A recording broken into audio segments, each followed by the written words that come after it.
दोस्तों, किसी ने सच ही कहा है कि कुछ चीजों पर साक्षात भगवान की कृपा होती है। यही कृपा 80 के दशक में दिखाए जाने वाले रामायण धारावाहिक के ऊपर भी देखने को मिली। तभी तो बालक रूपी भगवान राम और कौवे वाले सीन को लेकर कलाकारों का कई घंटों तक भूखे प्यासे काम करना, यह सब कुछ ऐसे हुआ मानो ईश्वर खुद इस धारावाहिक को बना रहे हों। लेकिन यह सब हुआ कैसे और किस तरह? इस धारावाहिक को शुरू करने के दौरान कलाकारों ने वह चमत्कार अनुभव किए जिसकी कल्पना कर पाना भी असंभव लगता है। 78 एपिसोड के रामायण धारावाहिक में ऐसी बहुत सी घटनाएं घटी हैं जिनके बारे में जानकर आपके भी होश उड़ जाएंगे। 1987 में दूरदर्शन पर देश के सबसे पहले धार्मिक सीरियल रामायण का प्रसारण हुआ था।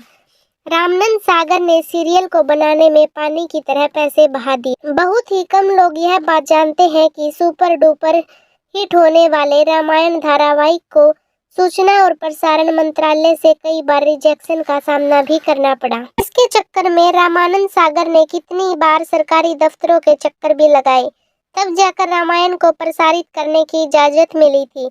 सबसे पहले रामानंद सागर ने रामायण का एक सैंपल एपिसोड सूचना और प्रसारण मंत्रालय के अधिकारियों को दिखाया, जिसके बाद उन्होंने पहली दफा रिजेक्शन कर दिया था। सरकारी अधिकारियों के अनुसार इस धारावाहिक में माता सीता को कट स्लीव पहने हुए दिखाया गया था। साथ ही उन्होंने कुछ और बदलाव का भी जिक्र किया, जिसके बाद रामानंद सागर ने दोबारा से शूटिंग करके पहला एपिसोड तैयार करवाया और फिर उनको दिखाया गया। लेकिन उस एपिसोड को भी प्रसारण मंत्रालय द्वारा रिजेक्ट कर दिया गया और फिर एक बार और रामानंद सागर ने सैंपल एपिसोड तैयार किया, लेकिन उसे भी रिजेक्ट कर दिया गया। देश में पहली बार धार्मिक सीरियल तैयार किया जा रहा था जिसका प्रसारण टीवी पर होना था, इसलिए इस बात का सुनिश्चित होना बहुत जरूरी था कि किसी भी प्रकार की कोई कमी न रह जाए जिससे लोगों की धार्मिक भावनाओं को ठेस ना पहुंचे। रामानंद सागर ने खुद एक इंटरव्यू में यह बात बताई थी कि सूचना प्रसारण मंत्रालय में चक्कर काट काट कर मेरे 2-3 जोड़ी जूते घिस चुके हैं, लेकिन आखिरकार 2 सालों के बाद रामायण को हरी झंडी मिल ही गई और तब जाकर इसे दूरदर्शन पर प्रसारित करने का मौका मिला। उस समय फिल्में जितने बजट में बनकर तैयार होती थी उससे ज़्यादा पैसों में दोस्तों रामायण का एक एपिसोड तैयार किया जाता था। सबसे ज़्यादा मज़ेदार इस धारावाहिक की शूटिंग के किस्से हैं, क्योंकि दोस्तों रामायण को शूट करने के लिए सही लोकेशन का ढूंढना बहुत ज़रूरी था, जिसमें काफ़ी दिक्कतों का सामना भी करना पड़ा। वह एक ऐसी जगह चाहते थे जहां पहाड़, नदी, समुद्र और पेड़ पौधे सब कुछ हो, और मुंबई जैसी भीड़भाड़ वाली जगह पर इस तरह का शूट कर पाना बहुत ही मुश्किल और महंगा था। ऊपर से रामायण में कई सारे किरदारों की जरूरत थी। इस वजह से शूटिंग के लोकेशन को लेकर रामानंद सागर ने भारत के कई सारे शहरों के चक्कर लगाए और फिर हरि भाई नाम के एक व्यक्ति ने उन्हें गुजरात में मौजूद एक बेहतरीन जगह का नाम बताया। और दोस्तों यह जगह थी उमरगांव, जहां रामानंद सागर गए और उन्हें यह जगह भा गई, जिसके बाद सारी शूटिंग यहीं पर शुरू की गई। धारावाहिक के निर्माता निर्देशक रामानंद सागर के बेटे प्रेम सागर ने अपने एक इंटरव्यू में यह बात बताई कि सीरियल के निर्माण के पीछे दिव्य शक्तियों और साधुओं का मार्गदर्शन भी था, जिसके साक्षी वह समय थे। वहीं बाल स्वरूप भगवान राम और काकभूषण वाले सीन से जुड़ा एक किस्सा उन्होंने साझा किया। वह बताते हैं कि काकभूषी बालक राम की परीक्षा लेने के लिए आते हैं, जिसके बारे में आपको भी पता होगा। लेकिन दोस्तों कोए वाले सीन को फिल्मा आना बहुत कठिन था। एक तरफ एक छोटा बालक, दूसरी तरफ एक कौवा, आखिर कैसे शूटिंग हो? सबसे पहले तो बड़ी मुश्किल से कौवा पकड़ा गया और उसे सेट पर लाया गया।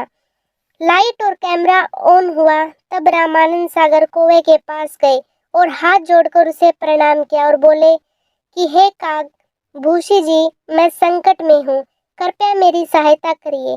इसके बाद जो हुआ उसे देखकर दोस्तों हर कोई हैरान था।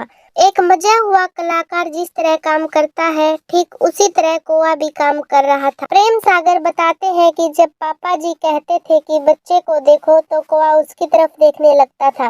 तब रामानंद सागर कहते थे तो वह रोटी लेने लगता था। वह बच्चे के साथ ऐसे खेल रहा था मानो कोई पालतू कुत्ता हो। यह सब देखकर कोई भी यही कहेगा मानो काकभूषण जी स्वयं ही शूटिंग कर रहे हों। लेकिन जैसे ही कैमरा और लाइट ऑफ हुई, कुआं उड़कर ना जाने कहाँ गायब हो गया।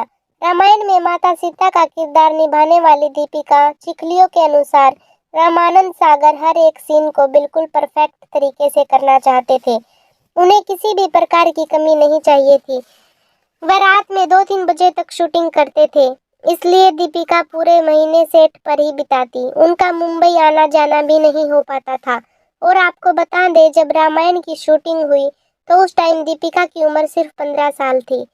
और जब उन्हें यह रोल ऑन पर हुआ तो उन्हें इस बात का बिल्कुल भी अंदाजा नहीं था कि यह सीरियल इतिहास रचने वाला है। दीपिका ने अपने एक इंटरव्यू में यह बात बताई कि सीता का किरदार करने के बाद उन्होंने कभी भी छोटी ड्रेस पहनी ही नहीं। दोस्तों, रामायण में काम करने वाले हर एक किरदार को लोग बिल्कुल असली समझते थे। भगवान राम का किरदार निभाने वाले अरुण गोविल को देखकर लोगों को ऐसा लगता कि जैसे भगवान राम आ गए। वह जहाँ कहीं भी जाते लोग इनके पैरों पर गिर जाते। यहाँ तक कि आज भी अरुण गोविल को लोग भगवान राम कहकर बुलाते हैं। पर बहुत ही कम लोग यह बात जानते हैं कि भगवान राम के किरदार के लिए अरुण गोविल को पहले रिजेक्ट कर दिया गया था। जी हाँ, लेकिन बाद में इनकी मासूम और प्यारी मुस्कान को देखकर रामानंद सागर ने इन्हें अपना राम चुन लिया। वैसे अरुण गोविल से जुड़ा एक बहुत ही इंटरेस्टिंग किस्सा है।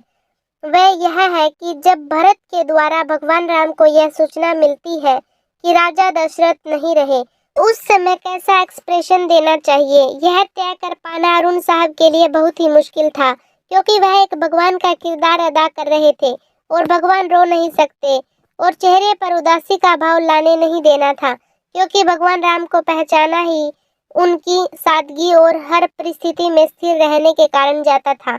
इसलिए यह सीन अरुण जी के लिए बहुत ही चैलेंजिंग था। लेकिन बाद में उन्हें यह सीन करने के लिए खूब तारीफें भी मिली।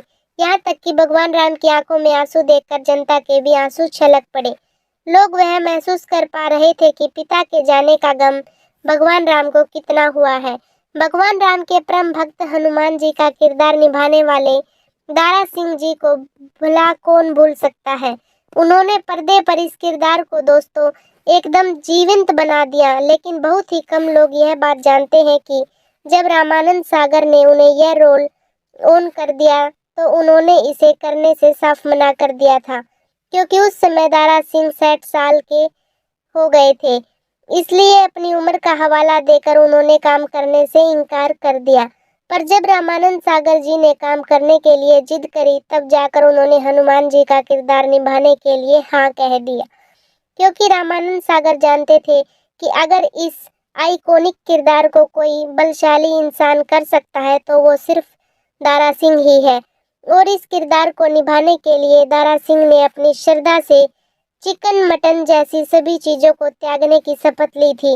दारा सिंह हनुमान जी के बहुत बड़े भक्त थे, इसलिए उन्होंने यह कहा था कि जब तक वह शूटिंग पूरी नहीं कर लेते तब तक वह चिकन मटन को हाथ भी नहीं लगाएंगे।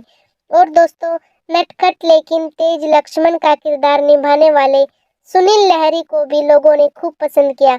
अपनी शूटिंग के दिनों को याद करते हुए वह कहते हैं कि जब रामायण की शूटिंग शुरू होनी थी तो कई सारे कलाकार पानी पीना तक छोड़ देते थे और वह 5-6 घंटे तक पानी नहीं पीते थे, क्योंकि रामायण की शूटिंग के समय आज जितनी सुविधाएं नहीं थी, सेट पर वॉशरूम की काफ़ी दिक्कतें थी, जिसकी वजह से लोग पानी तक नहीं पीते थे, क्योंकि अगर पानी पिएंगे तो टॉयलेट जाना पड़ेगा और गांव में ऐसी कोई भी सुविधा नहीं थी। इसलिए लोग पूरे फोकस के साथ सिर्फ और सिर्फ शूटिंग पर ध्यान देते थे। कई दिनों तक लोग अपने घरों पर बात भी नहीं कर पाते थे। इसके बारे में बता दें, सुनील लहरी कहते हैं कि उन दिनों हम शहर से बाहर शूटिंग कर रहे थे, जहां पर किसी भी प्रकार के फ़ोन का इंतजाम नहीं था। वहीं से कुछ दूरी पर टेलीफोन की सुविधा थी, जहां पर लोग जाकर अपने घर वालों से बात करने के लिए घंटों तक लाइन लगाकर खड़े रहते थे। वैसे तो रामायण की शूटिंग के दिनों तो कई किस्से चर्चित हैं, लेकिन उनमें से एक किस्सा सुग्रीव के रोल को लेकर है। असल में रामायण में सारी कास्टिंग हो चुकी थी, लेकिन रामानंद सागर सुग्रीव के किरदार को लेकर काफी चिंतित थे। उन्हें इस रोल के लिए कोई बेहतरीन कलाकार मिल ही नहीं रहा था, और इस परेशानी में वह एक दिन भगवान राम का नाम लेकर सोए और फिर सुबह बहुत ही गजब का चमत्कार हुआ। अगले ही दिन इंदौर से एक अच्छी पर्सनैलिटी का पहलवान आया, जिसे तुरंत ही सुग्रीव के रोल के लिए सिलेक्ट कर लिया गया, और यह रोल निभाने वाला कोई और नहीं बल्कि दोस्तों श्याम सुंदर थे, जिनका हाल ही में निधन हुआ है। और इस तरह के सारे किस्से रामायण की शूटिंग के दौरान हुए, जिन्होंने इस धारावाहिक को दोस्तों हमेशा हमेशा के लिए अमर करके सबके दिलों में बसा दिया। यह धारावाहिक आज भी बहुत ही खास और नायाब है, और 100 साल बाद भी जब लोग इसे देखेंगे तो यह उतना ही अच्छा लगेगा, कमाल का लगेगा कि सबके दिलों में उतर जाएगा। आज के इस वीडियो में सिर्फ इतना ही दोस्तों। वीडियो अच्छा लगा हो तो वीडियो को लाइक करके चैनल को सब्सक्राइब करके हमारे परिवार का हिस्सा जरूर बने। जाते जाते अपनी पूरी श्रद्धा से कमेंट में लिख दीजिए जय श्री राम।